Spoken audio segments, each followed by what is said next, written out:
Meus amados irmãos, a paz do Senhor Jesus Cristo. Estamos aqui de volta com a lição de número 9 da nossa Escola Bíblica Dominical Semadeiron.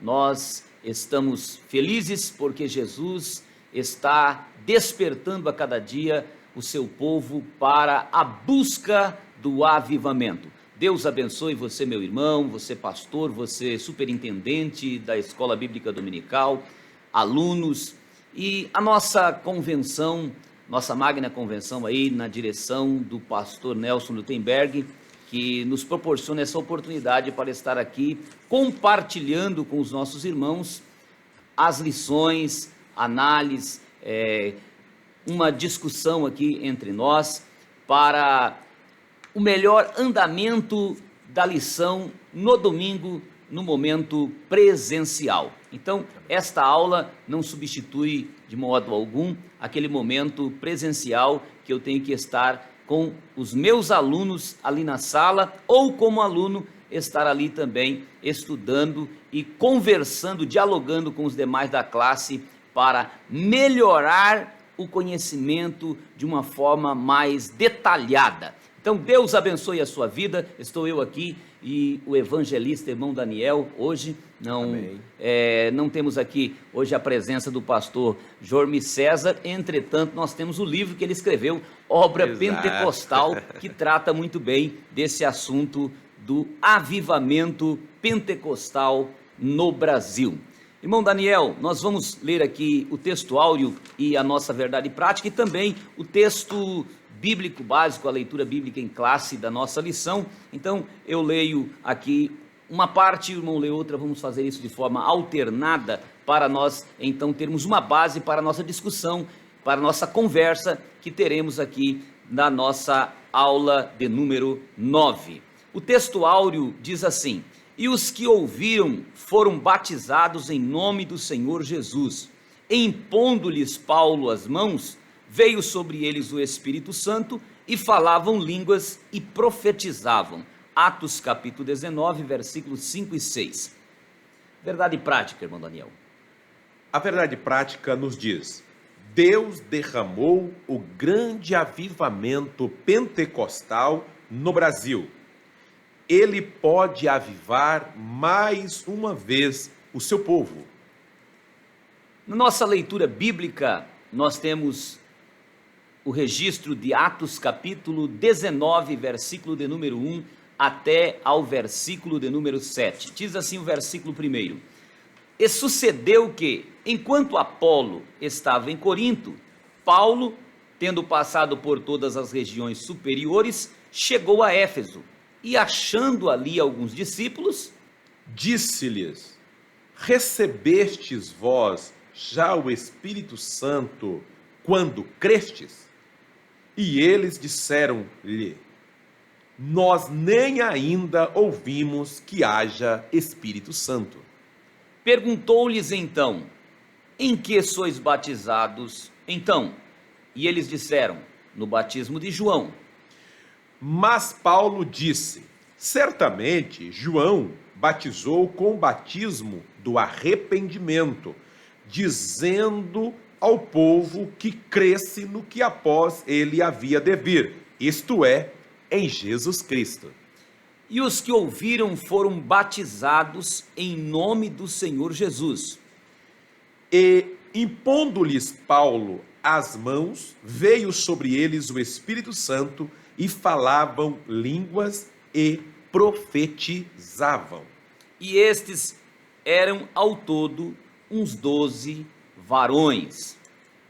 Glória a Deus. Nós temos aqui esse fato narrado em Atos capítulo 19, que registra o momento em que Paulo está ali com os irmãos, alguns irmãos de Éfeso, e eles recebem a bênção do batismo com o Espírito Santo, porque já conheciam a palavra de Deus, já tinham sido evangelizados por Apolo, mas ainda não tinham ciência do que é a pessoa do Espírito Santo e muito menos do batismo com o Espírito Santo. Mas quando Paulo ora por eles, então eles recebem e começam a falar Glória em a línguas Deus. estranhas. Isto vai nos remeter ao momento inicial de Atos capítulo 2, quando todos que estavam ali reunidos no cenáculo, em média de 120 irmãos, esses foram cheios do Espírito Santo e começaram a falar em línguas estranhas conforme o Espírito Santo lhes concedia que falasse.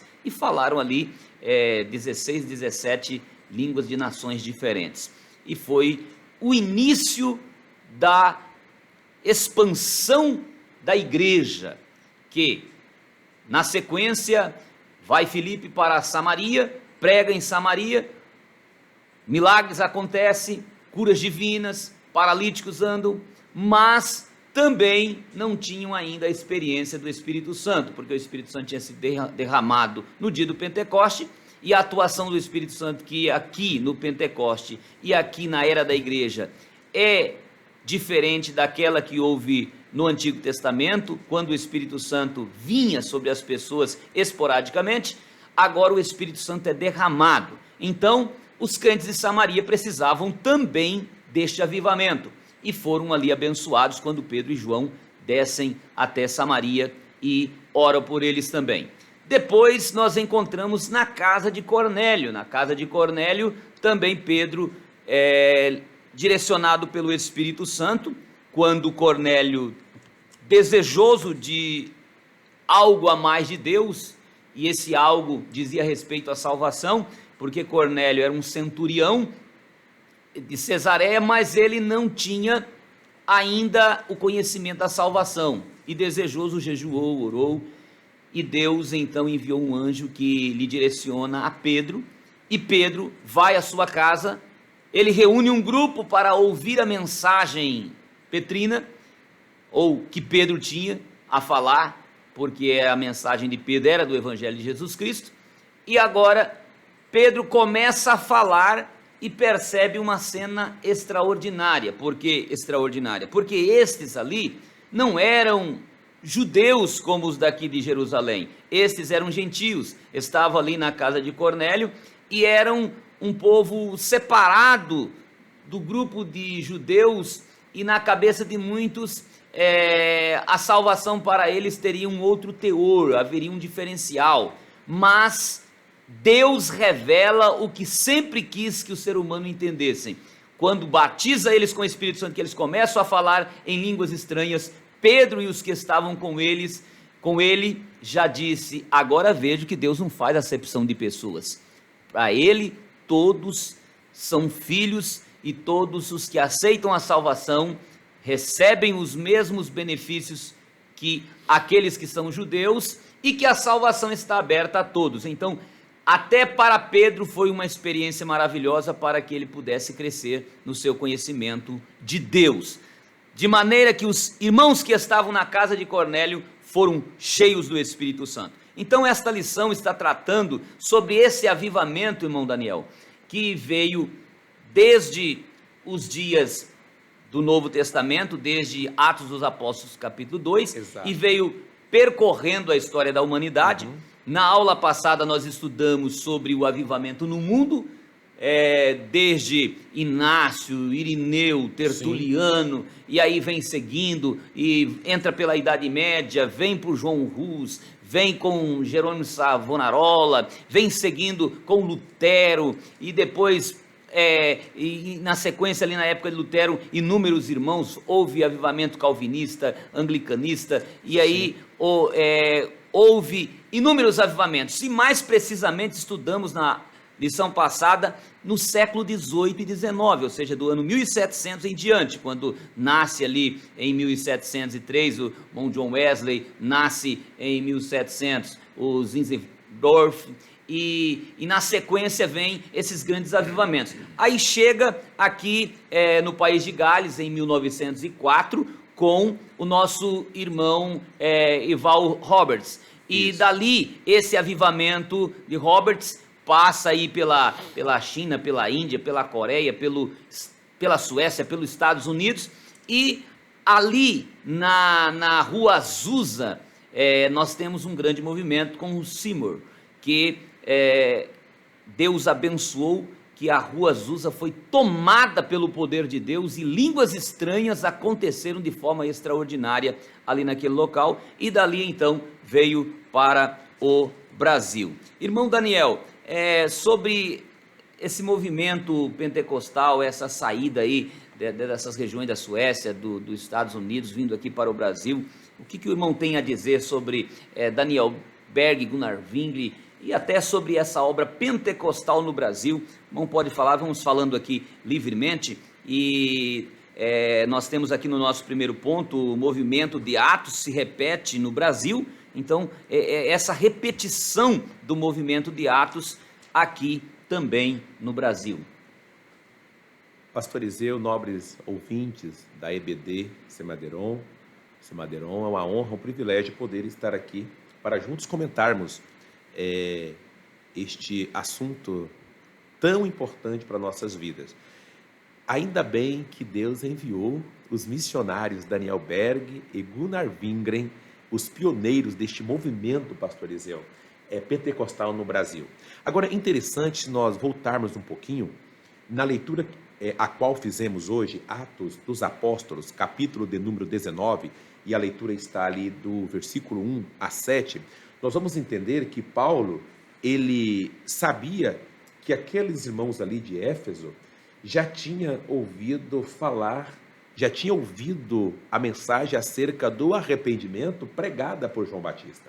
Quando nós vamos para o Evangelho do Senhor Jesus Cristo, segundo ele escreveu Mateus, capítulo 3, nós vamos encontrar a mensagem ali de João Batista. João Batista vai dizer: arrependei-vos, porque chegado é o reino de Deus. Então, o que me faz entender?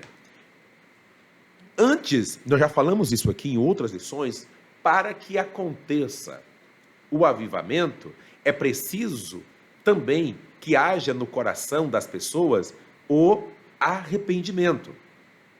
E Deus, na sua infinita misericórdia, e um dos seus atributos, que é a onisciência, sabia perfeitamente que havia uma região aqui no nosso país, precisamente o estado do Pará, a cidade de Belém, capital do estado, que ali naquela cidade iniciaria esta chama do Pentecostes.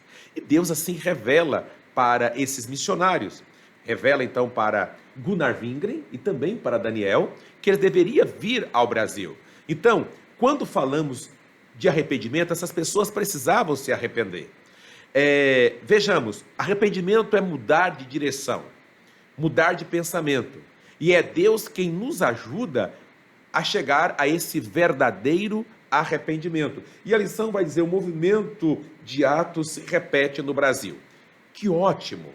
Quando fala aqui o movimento de Atos, é claro que nós estamos nos reportando a Atos dos Apóstolos. Claro que quando a gente lê Atos dos Apóstolos, capítulo 1 e o versículo 8, é bem conhecido, né? É praticamente um texto áureo aqui de Atos. E recebereis a virtude do Espírito Santo que há de vir sobre vós, e vós sereis minhas testemunhas. Partindo aqui de Jerusalém, vocês vão avançar para a Judéia, vão passar por Samaria e até aos confins da terra.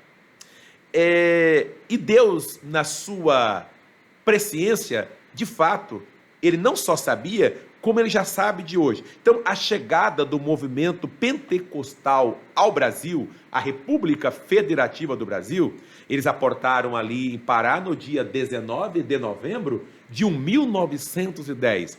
Uma data, 19 de novembro, é uma data que nós temos aqui como da bandeira, né? Então, se nós fôssemos parafrasear aqui, a chegada dessa bandeira do avivamento pentecostal no nosso país. Glória a Deus. Bandeira do avivamento já já iniciaria este hasteamento aqui no dia 19 de novembro de 1910. Vejamos, então, vindo, como já disse, dos Estados Unidos, esses missionários suecos, Daniel Berg e o Gunnar Wingren, chegaram às terras brasileiras, como já disse, no ano de 1910. E foi por intermédio destes servos do Senhor Jesus Cristo, que Deus então iniciou o maior avivamento espiritual em terras brasileiras. Meus queridos, sabe o que me faz aqui entender e eu quero compartilhar com vocês, é que nós jamais, pastor Eliseu, e você do outro lado, jamais nós devemos nos esquecer dos pioneiros. Jamais. Jamais devemos menosprezar, entre aspas, os velhos, as pessoas as quais Deus separou para chegar aqui. E eles, de fato, foram apóstolos do Senhor Jesus. Os apóstolos, apóstolo quer dizer o desbravador. Todo apóstolo é discípulo. Todo apóstolo é discípulo, mas é bem verdade que nem todo discípulo atinge este degrau de apóstolo. Então Daniel Berg e Gunnar Wingren foram apóstolos do Senhor e trouxeram essa chama para cá. Em Apocalipse, capítulo número 3, e o versículo 7 vai dizer: e ao anjo da igreja que está em Filadélfia escreve: isto diz o que é santo, o que é verdadeiro, o que tem a chave de Davi, o que abre ninguém fecha, e fecha e ninguém abre. Então a porta que Deus abriu aqui no nosso país, que ficou conhecido como o início das Assembleias de Deus, a partir do culto ali na casa da irmã Celina Albuquerque, né? No dia 18 de junho de 1911. Nós estamos caminhando agora para 112 anos, né? Deus permitir, 112 anos agora.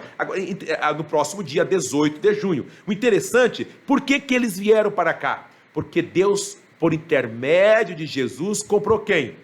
Apocalipse 5 e o versículo de número 9, a parte final do versículo, a gente pode iniciar aqui, ó. Porque foste morto e com o teu sangue compraste para Deus homens da onde? De toda a tribo e língua e povo e nação. Então, Belém do Pará, as demais regiões brasileiras, não só aqui na região norte, mas região nordeste, sudeste, centro-oeste e sul, foram atingidas e impactadas pelo movimento pentecostal. Glória a Deus. Nós temos vários movimentos pentecostais, irmão Daniel, que aconteceram no mundo, que, como nós já acabamos de falar aqui, Deus nunca deixou de avivar o seu povo. E avivamento é algo que nós precisamos entender, que é uma chama que acende, e esse fervor precisa ser mantido. Mas não significa que aquele incendiar todos os dias tem que haver aquele Pentecostes. Houve sim um dia de Pentecostes, capítulo 4, 31 de Atos dos Apóstolos vai dizer que alguns dias depois, eles estando orando, moveu-se, tremeu o lugar e todos foram cheios do Espírito Santo, quer dizer, houve outro Pentecoste ali. Então, essa sequência acontece esporadicamente, por quê? Porque mantiveram o fervor. Durante a história da humanidade, Deus manteve esse fervor em muitos lugares. É bem verdade que houve regiões onde houve um esfriamento muito grande, e é contra isto que nós estamos aqui combatendo, porque se descuidarmos, o esfriamento que houve na Europa, o esfriamento que houve na Ásia, e que até está entrando na América, nas Américas, já tem entrado nas Américas, tanto a América do Norte quanto a América do Sul, e até chegando ao Brasil, esse esfriamento precisa ser combatido. E ele é combatido como? Buscando de Deus sempre esse fervor e também momentos de avivamento. E Deus tem dado ao Brasil vários momentos de avivamento. A minha pergunta é, o avivamento que houve no Brasil, ele perde para esses outros avivamentos? Se pudéssemos dizer que avivamento tem como perder e ganhar, tem um que é maior, outro menor, o que o irmão explica sobre isso? É muito pertinente, pastor Eliseu, esta pergunta, porque todos os avivamentos os quais Deus enviou para o seu povo, era diferente um do outro. O que não muda é a essência do Espírito Santo. Vejamos que o avivamento não precisa de uma reunião tão expressiva. Olha, vocês vão vir para cá. Interessante que não foi feito um anúncio nos jornais da época. Olha, tal dia Deus vai enviar um avivamento. O que nós temos é atos que Deus havia prometido quando Jesus foi assunto aos céus, e aquele anjo fala assim: varões, por que vocês estão preocupados? Calma. Esse mesmo Jesus que está subindo, ele vai descer, mas é o seguinte: Deus vai enviar para vocês um outro Consolador, da mesma essência, do mesmo pé de igualdade, alós, né? O alós de Deus, ou seja, da mesma essência. Então, é só vocês ficarem aí no óleo, é só vocês ficarem aguardando que o revestimento de poder vai chegar. Só que eles não saíram por ali. O que eles fizeram? Eles receberam a promessa e foram para o cenáculo. Ali aproximadamente 10 dias receberam. Nós tivemos outros avivamentos, como é evidente que nós não podemos nos esquivar do movimento que aconteceu na rua Azusa, por intermédio de Seymour, como já ouvimos aqui o pastor Eliseu dizer. Então, veja, não precisa alugar uma aparelhagem de som estrondosa, de última geração, convidar pastores, até porque esses pastores, se pegarmos o Evan Robert da Inglaterra, com 13 anos, adolescente, começou a propagar o evangelho. Se pegarmos Seymour, quem era Seymour antes do avivamento? Ninguém conhecia o homem. Quem era Moody? Combatida a questão do racismo, do preconceito, que nós aprendemos na aula passada, que esse movimento que acontece, o pentecostalismo, ele muda a questão política, transforma as questões sociais, muda, como em Gales aconteceu. Em Gales, país de Gales Gales aconteceu. Fecharam, Sim.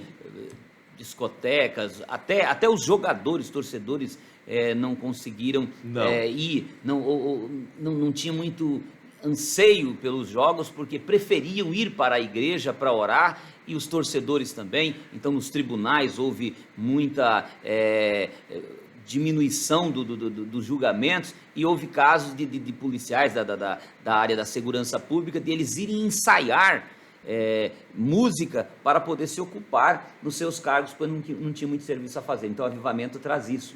Exato. É interessante, pastor Eliseu, e você que nos acompanha, que o avivamento, ele atinge todas as camadas sociais. Não é só uma questão espiritual, sim, a prioridade, só que quando o ser humano se arrepende das práticas errôneas, toda a sua vida é abençoada. Então, uma pessoa cheia do Espírito Santo, ele vai tratar melhor a família em casa, ele vai contagiar isso no emprego. O interessante é que o Brasil, que é a principal, o Brasil, principal país aqui da América Latina, ele não poderia, de fato, estar de fora desse tão grandioso projeto divino de evangelização, já neste final da dispensação da graça. Até colocar entre aspas aqui, dessa chamada chuva serôdia, que põe fim ao ano aceitável do Senhor. Então, vejamos, com efeito, mesmo tendo uma formação, nós sabemos que o nosso país aí, desde aquela época, uma formação romanista muito forte, foi a única colônia portuguesa, podemos dizer assim, do continente americano, nosso país, e Portugal, ele sempre se destacou como uma monarquia profundamente católico-romana. Então, o Brasil, que possuía uma quase insignificante evangelização, que estava apenas começando a engatear, possamos colocar assim o termo, começando a engatear, nessa segunda metade aí do século XIX, ele foi alvo dessa divina providência que fez com que, cerca de 4 anos depois do início do avivamento da Rua Azusa, chegasse até nós o avivamento pentecostal, que atingiu. Você colocou muito bem, pessoas iam para o trabalho com as suas marmitas, via aquele movimento lá, aquele fervor, parava ali com as suas marmitas, Deus batizava, Deus salvava. Então, o avivamento, esse revestimento de poder que vem só após o arrependimento, ele atinge todas as camadas, e você e eu nos tornemos cidadãos cheios da presença de Deus, que pode contagiar outras pessoas. Esse segundo ponto nosso fala sobre o nascimento de um novo movimento, fala sobre a pregação do avivamento pentecostal, depois fala sobre crescimento de perseguições, e também trata de curas divinas, milagres aqui. A Igreja Assembleia de Deus, que nasceu em 1911, 18 de junho, esta igreja ela tem um lema, que Jesus salva, cura, batiza com o Espírito Santo. Exato. E vai arrebatar a igreja, nos levará para o céu. Então, nós trazemos este lema e pregamos, e com esta pregação, a igreja hoje já vai completar, em 18 de junho, 112 Exato. anos. Houve primeiro o movimento pentecostal, não chegaram apenas Daniel Berg e Gunnar Wing, nós tivemos Louis Francisco, por exemplo, que chegou também na mesma época, em 1910, que é responsável pela Congregação Cristã no Brasil. Até 1950, então, a igreja funcionou, nós chamamos, a teologia chama de pentecostalismo clássico, onde se pregava essa mensagem, que Jesus salva, cura, batiza com o Espírito Santo. Exato. E era um pentecostalismo focado na salvação das pessoas e com os sinais que seguiam a salvação. A Igreja Assembleia de Deus, ela permanece até os dias de hoje com este perfil. Nós não focamos primeiramente em cura divina, não focamos primeiramente em batismo com o Espírito Santo, nós focamos primeiramente na salvação, nós pregamos o evangelho da salvação, como Jesus falou, ide por todo mundo e pregar o evangelho a toda criatura, e estes sinais seguirão. Então os sinais seguem, e cremos absolutamente, integralmente nos dons espirituais. Então, com esse perfil. Entretanto, nos anos 1950, surgiu um pentecostalismo neoclássico, chamado pentecostalismo neoclássico.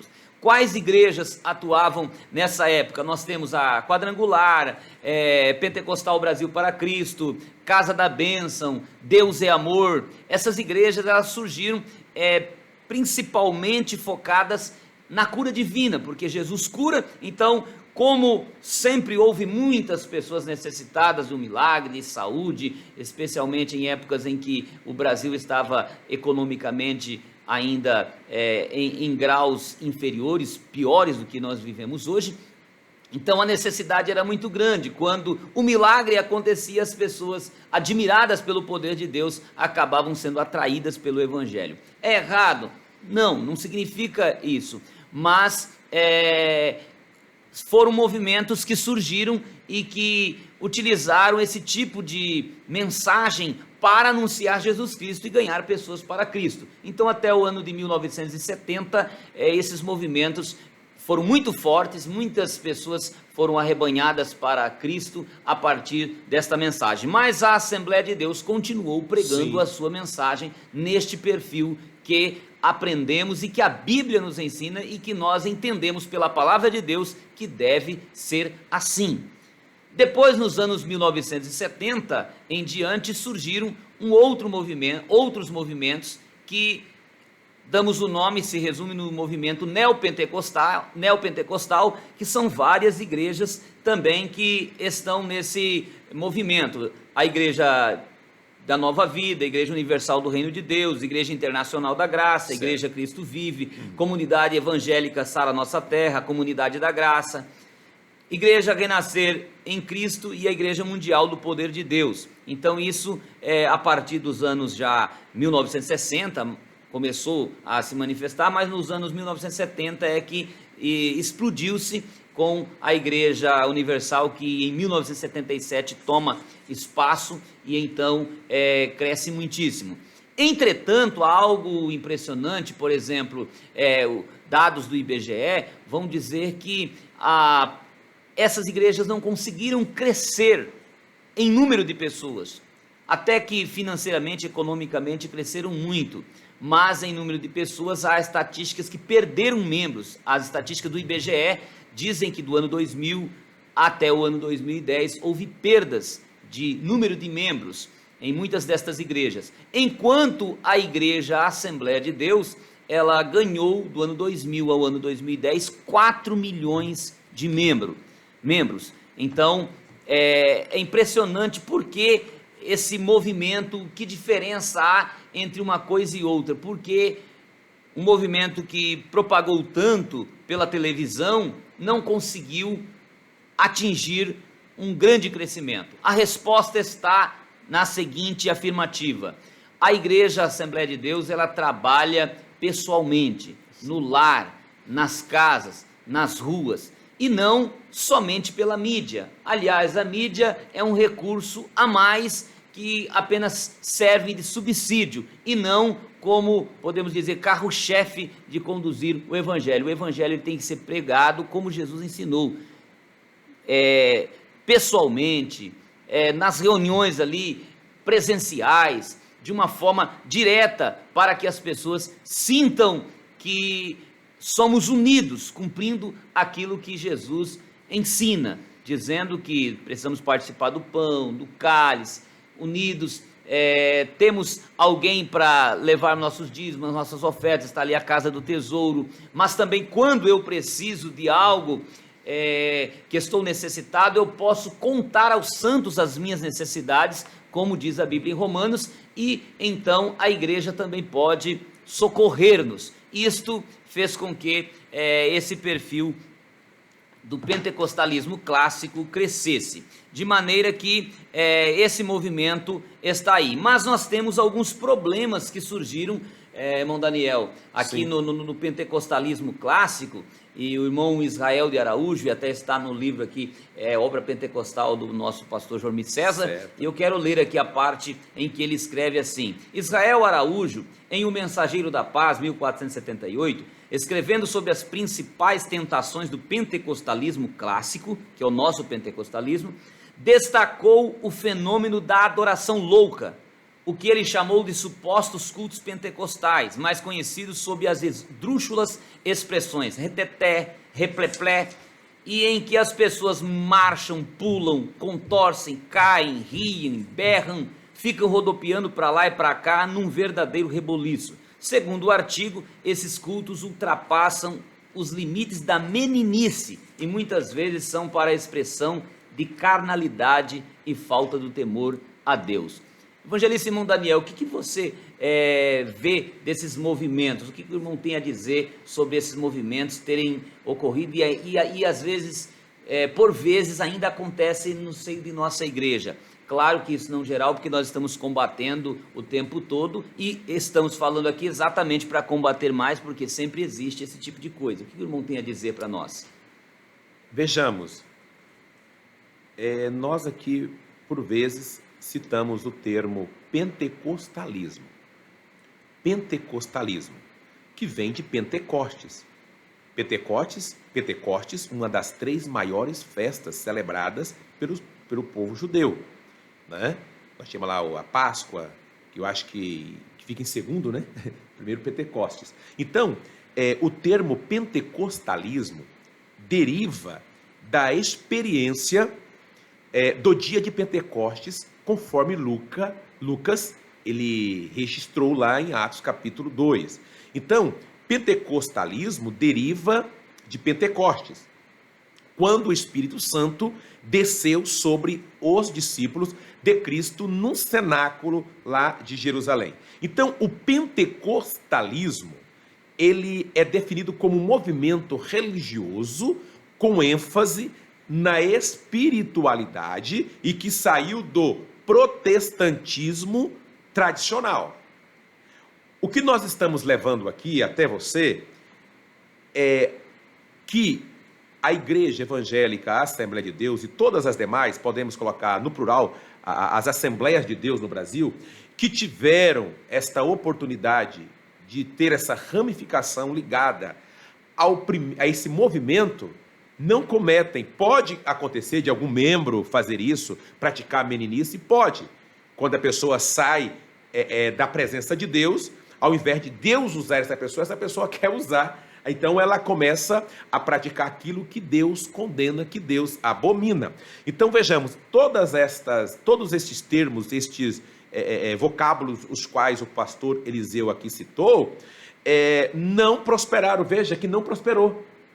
Não prosperou por quê? Porque não são fundamentados no genuíno pentecostalismo, que é o pentecostalismo que nós defendemos. Até hoje existem muitos irmãos na Igreja Evangélica Assembleia de Deus que pensa que uma pessoa cheia do Espírito Santo, uma pessoa avivada, é aquela pessoa que sai correndo no templo, sai atropelando todo mundo, saltando por cima de banco.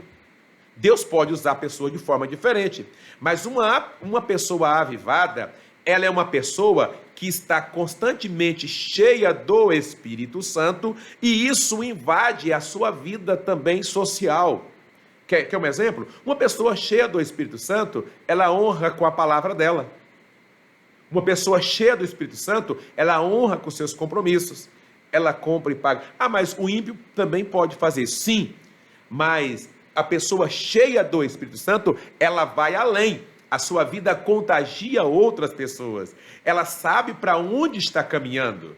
Ela vai ter uma família, vai ter problema? Sim. Nesse mundo nós teremos aflições, mas ela é revestida do Espírito Santo, então ela tem um bom comportamento, tal qual aquele homem que está registrado lá no livro de Reis, capítulo 4, que quando ele passava, a esposa dizia para o esposo, aquele homem que vai ali é um santo homem de Deus. Então, o pentecostalismo, o qual nós defendemos, é esse, com base em Atos dos Apóstolos, capítulo número 2, e que teve essa data marcante no dia 18 de junho de 1911, na residência do casal Henrique Albuquerque e da irmã Albuquerque, que fundaram a nova igreja que recebeu a denominação de Missão de Fé Apostólica, que ficou acertado que a igreja funcionaria na casa ali dos irmãos até que encontrasse um local apropriado para o endereço próprio, que depois veio a ser a Igreja Evangélica Assembleia de Deus. E o pastor Eliseu trouxe um assunto aqui muito importante sobre essa questão das fases, pastor Eliseu, desse movimento, né? As fases do pentecostalismo no Brasil. Clássico, né? Isso. Nós tivemos aí pelo menos 40 anos, de 1910 a 1950, que ficou muito marcado com o batismo no Espírito Santo. Como o senhor colocou com bastante propriedade aqui, começou com a vinda aqui do missionário italiano Luiz Francisco, que fundou a Congregação Cristã no Brasil em 1910 e trabalhou entre os italianos nos estados sul e sudeste brasileiros.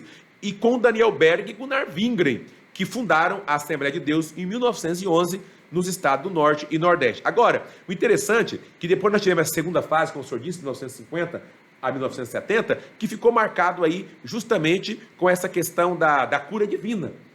Isso continua até hoje, mas o genuíno pentecostalismo, ele não está voltado só para batismo no Espírito Santo, só para a cura divina e não só para expulsão de demônios. Não, ele abrange tudo isso aí. Então, em todo o tempo, é a nossa mensagem, a mensagem completo, que nós... Né? Ele é completo. Então, a experiência pentecostal de Daniel Berg, do dia 25 de março de 1902, esse jovem sueco Daniel Berg, com apenas 18 anos e crente batista, quando ele desembarcou lá em Boston, nos Estados Unidos, depois de 7 anos ele teve um retorno à Suécia, e lá ele conheceu uma nova doutrina no batismo com o Espírito Santo, por meio do pastor Petrus, né? Lewis Petrus, que fora seu amigo de infância. Então, quando Berg ele retorna aos Estados Unidos, lá em Chicago, foi quando ele recebeu a promessa pentecostal no dia 15 de setembro de um ano de 1909. Então, ladeado dele, o Gunnar Wingren não foi diferente, porque no dia 19 de novembro de 1903, esse jovem sueco, Gunnar Wingren, foi quando ele chegou a Kansas City, nos Estados Unidos da América, e ele era um crente também batista, que trabalhava como evangelista na Suécia, e ele recebeu o batismo com o Espírito Santo, ou no Espírito Santo, em novembro do ano de 1909, numa conferência que aconteceu em Chicago. Por que eu trouxe isso? Porque a nossa mensagem pentecostal, ela é centrada em Jesus Cristo salva, Jesus Cristo cura, Jesus Cristo batiza no Espírito Santo e Jesus Cristo breve voltará. Então, em qualquer época, Jesus está curando, em qualquer época, Jesus está salvando, se for seguir a ordem, em qualquer época, Jesus está pronto para salvar, Ele está pronto para curar, Ele está pronto para renovar, em qualquer época, Ele está pronto para dizer, olha, continue me aguardando, porque eu posso voltar hoje. Em qualquer momento eu posso voltar. Então, a nossa mensagem é essa, pastor Eliseu. Glória a Deus. É interessante e vale a pena ressaltar o que o evangelista irmão Daniel disse a respeito de Gunnar Wingren, quando ele aprende essa nova doutrina ali, quando ele chega já nas regiões dos Estados Unidos. Entretanto, não é a nova doutrina, era para ele, porque é uma doutrina antiga, bíblica, a doutrina do batismo com o Espírito Santo. nova doutrina, porque é uma pessoa que é evangelizada, ele aceita Jesus, para ele aquilo é novo. É importante ressaltar isso aqui. Agora, quando nós observamos todo esse movimento pentecostal, a irmã Celina Albuquerque, que foi essa primeira irmã sendo batizada com o Espírito Santo, de repente estavam ali naquelas igrejas, igrejas históricas aqui do Brasil, em especial a Igreja Batista, e Daniel Berg e Gunnar Wingre vêm aqui ao Pará, diga-se de passagem, na época da extração da borracha, e Deus já utiliza esse meio, porque eles vêm para um local onde havia aqui a extração da borracha, que era levada para várias partes do Brasil e especialmente do mundo. Mas o importante é que eles, ao terminarem aqui o ciclo da borracha, quando encerra o ciclo da borracha, cada um dos que vieram para cá extrair borracha voltam para os seus estados de origem. Então, em todos os estados brasileiros, vinham pessoas para cá, para o Pará. E ao voltarem, eles levam o evangelho para cada região onde retornaram. Então, Deus tem as suas estratégias para trabalhar. Precisamos deixar Deus trabalhar nas nossas vidas para que o reino de Deus cresça através de estratégias bem utilizadas. Deus nos auxilia nas estratégias. Se ouvirmos a voz de Deus, iremos para o lugar certo. Eles não foram para a Bahia, uma grande capital, Rio de Janeiro, ou o próprio São Paulo, mas eles vieram para o local certo para aquele momento. E aí nós percebemos que houve um crescimento, a igreja acaba se destacando e florescendo, e nasce a Igreja Assembleia de Deus. Agora, nós vemos muitos milagres que aconteceram, irmão Daniel. Sim. O irmão poderia citar alguns milagres. Aqui nós estamos com poucos minutos, nós temos aí menos de 10 minutos, 7 minutos pelo menos para encerrar, mas eu gostaria de ouvir alguns milagres, para depois a gente fazer nossas conclusões finais. Por exemplo, o próprio Daniel Berg enfrentou malária e já tinha, humanamente dizendo, desistido da vida, mas o Senhor curou Daniel Berg de uma forma inexplicável. Quando ninguém esperava, o milagre aconteceu e ele continuou fazendo a obra de Deus. Então eles viviam uma vida de milagre como um missionário, como um pregador, como todo crente que serve ao Senhor deve entender que o Senhor quer que ele viva uma vida de constante milagres. O milagre é um sinal, é uma marca de que existe avivamento, é um emblema do avivamento. Então fale um pouquinho. Com certeza, foi tudo muito bonito.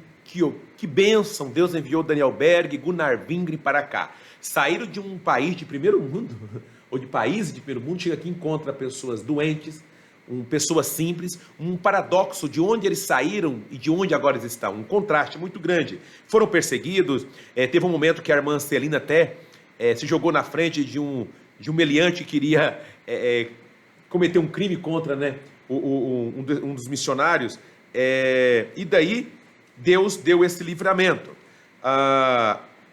Vejamos, no diário de um pioneiro, obra escrita pelo missionário Gunnar Wingre, nós temos alguns relatos. E quando você lê esse diário, você vai encontrar os relatos da seguinte forma: um irmão foi curado de enfermidade muito grave na perna. Uma irmã foi curada de uma enfermidade incurável no lábio. Um outro que tivera dor de cabeça durante 10 anos foi curado. Um homem paralítico que estava moribundo e não podia mais falar foi curado e veio depois para nossos cultos. Uma criança que estava moribunda com febre foi curada. Um homem de idade que sofrera com hérnia por 9 anos foi curado. Um outro homem que havia estado enfermo muitos meses com febre e tinha todo o seu corpo inchado foi tanto curado como batizado com o Espírito Santo, além de ter recebido o dom de profecia. Claro que aqui não estão relatados todos os milagres, até a própria Bíblia diz, né, que se fosse colocar todos os milagres que o próprio Jesus operou, não conteria, então, na Bíblia. Então vejamos, estes são alguns dos milagres. A boa notícia, como diz sempre o pastor Jorge César, é que esse Jesus, ele continua curando, ele continua. Então isso aqui é um legado, e há uma diferença entre legado e herança. Herança fica para a pessoa, o legado fica na pessoa. Então isso aqui ficou nesses missionários que continuaram com essa chama acesa do Evangelho, e Deus tem uma chamada a tantos quantos decidirem aceitá-los. Ok?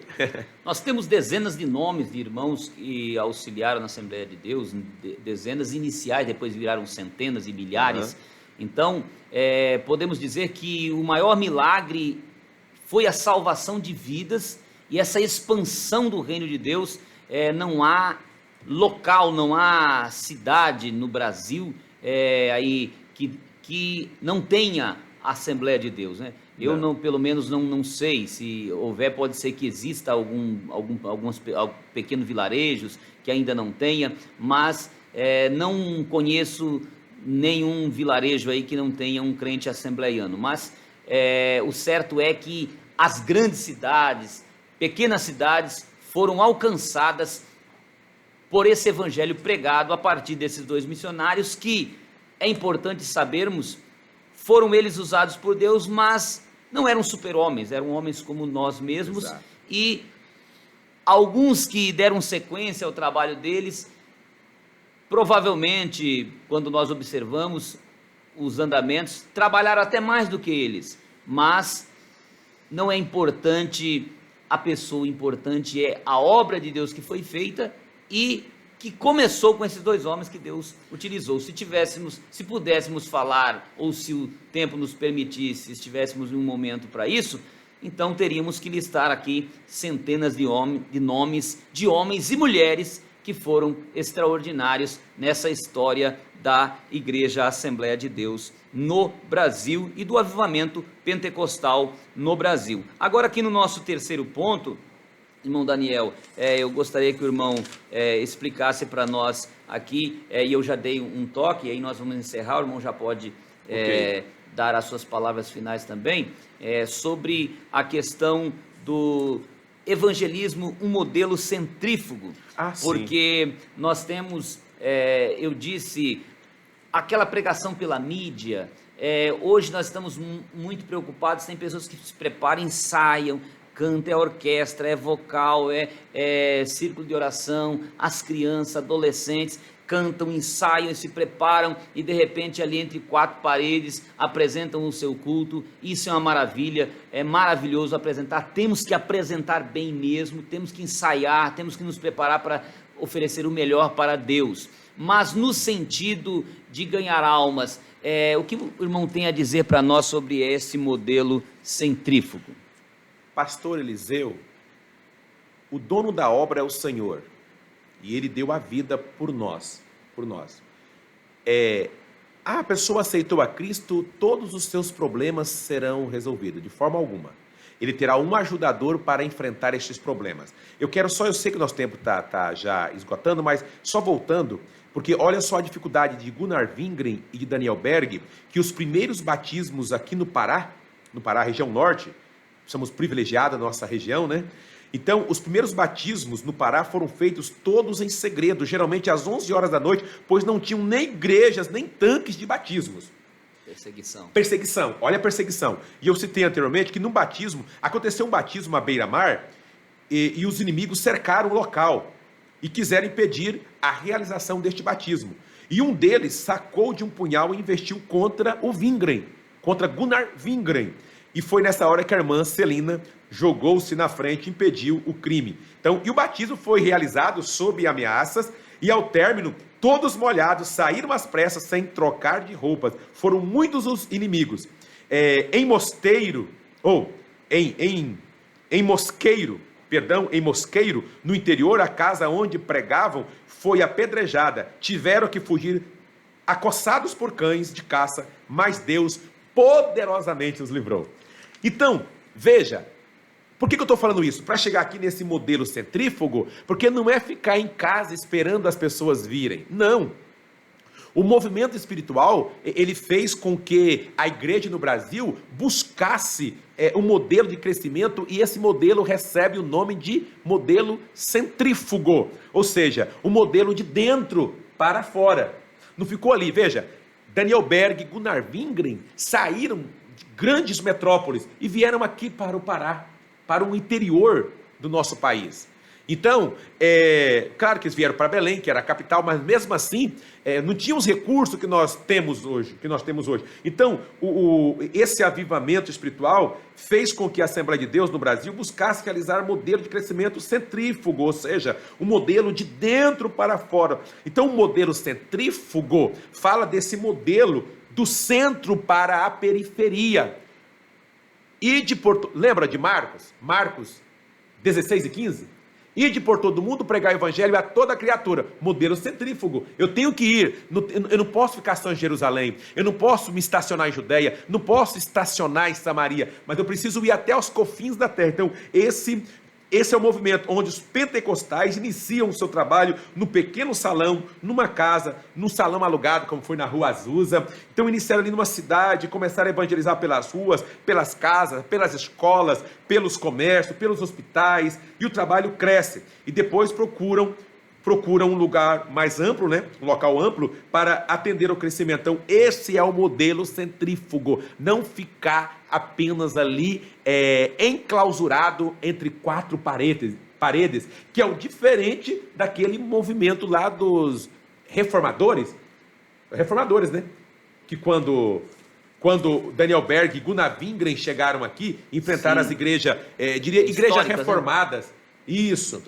Metodistas, exatamente. Batista, corrigindo, né? Ainda na época, né? Exato. Depois nós observamos também que essas igrejas também fizeram um papel importante, desenvolveram um papel importante, e eles também, a missão deles não deixava de ser centrífuga. A diferença deles mais era a questão do dar espaço para que o Espírito Santo trabalhasse. Exato. Os dons espirituais e o batismo com o Espírito Santo. Foi o que marcou mais deles. Mas hoje o que a gente preocupa é com algumas igrejas e digamos, evangelista irmão Daniel, até a nossa Assembleia de Deus em alguns lugares estão com essa tendência de ficarem dentro de quatro paredes. Sim. Que é o contrário da centrífuga. Exato. Então, as igrejas reformadas, aquele modelo engessado, sem abertura para a manifestação do Espírito Santo. Então, nós temos nosso modelo, ele é um modelo centrífugo, que é de dentro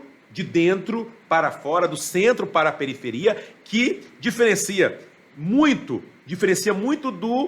da forma centrípeta, aquela forma centrípeta que é de fora para dentro.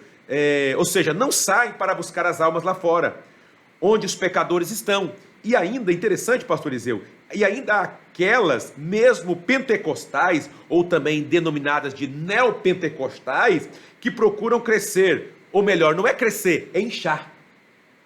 No modelo original, centrífugo, a igreja cresce. Uma alma ganha outra, ou o exemplo daquela pessoa acaba conquistando e salvando outra pessoa. Então, no modelo centrífugo, já no modelo centrípeto, ou da forma centrípeta, não. As igrejas não crescem, elas incham. Então, com crentes de outras igrejas. Então, esse não é o modelo das Assembleias de Deus. Então, há pessoas que estão ali, nunca falou de Jesus para aquele homem. Aí ele aceita a Jesus numa igreja lá, ele vai lá e chama ele, vamos para a minha igreja. Então, é aquela fórmula de pescar no aquário. Está tudo prontinho, então vou lá e busco. Então, foi um crescimento acentuado ao longo da história das Assembleias de Deus no Brasil. A obra, ela começou pequena, sabemos disso, pequena, mas ela foi crescendo a olhos vistos, não apenas em termos numéricos, mas acima de tudo, entre aspas, em demonstração do Espírito de poder, conforme está lá em 1 aos Coríntios, capítulo 2, e o versículo 4, só uma citação aqui, pastor Eliseu, que do pastor Inaldo Renovato, ele fala que avivamento é isto, é impactos espirituais na vida das pessoas. A doutrina tradicional das igrejas reformadas não demonstrava nenhum sinal de poder na vida dos que aceitavam a Cristo. Já com o avivamento pentecostal, as coisas extraordinárias aconteciam. Então, a boa notícia é de Hebreus 13:8. O que diz lá? Jesus Cristo é o mesmo ontem, hoje e eternamente. Então, o revestimento de poder do alto foi a causa primordial do crescimento da obra pentecostal no Brasil nos seus primeiros anos e espalhou-se como fogo por meio da evangelização dinâmica e cheia de amor pelas almas. Não é fácil, mas vale a pena ser um discípulo propagador do movimento pentecostal. Amém, meus irmãos. Deus abençoe. Oremos a Deus. Querido Deus e poderoso Pai, nós te agradecemos por mais este momento de aula. Continua abençoando a nossa convenção, Pastor Nelson, na direção desta obra tão grande e também necessária de se conduzir com sabedoria, com entendimento, e somente o Teu Espírito Santo para lhe capacitar cada dia mais, e nós pedimos que assim o faça, Senhor, cada momento, cada instante da sua vida. Pai amado, aos demais pastores, presidentes, também aos nossos professores de Escola Bíblica Dominical, cada obreiro que trabalha na Tua obra, Senhor, que o Teu Espírito Santo, o agente do avivamento, possa estar, Senhor, usando esses Teus filhos como vasos preciosos em Tuas mãos. Assim nós te pedimos e te agradecemos, em nome de Jesus. Amém.